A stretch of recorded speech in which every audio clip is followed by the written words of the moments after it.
Machine learning approach for detecting liver tumors in CT images using the Gray level co-occurrence matrix. Abstract. Abstract includes keywords, existing method drawbacks, proposed method, step-by-step implementation block diagram, advantages and applications, and software and hardware requirements. Document.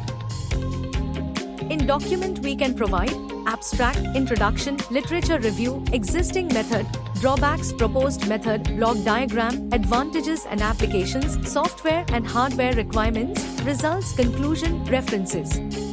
Additionally, provide detailed information on MATLAB software, covering its history, capabilities in image processing, and specific steps involved in digital image processing relevant to your project. PPT.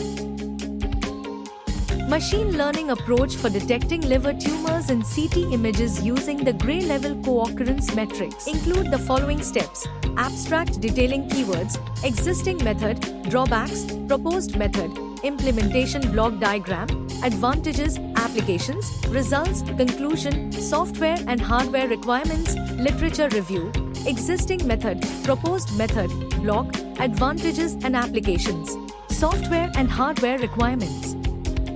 Outcomes. Open the code files in the file manager and copy the code path. Next, open MATLAB 2020 software, paste the copied path, click on the main.m file, and run the code.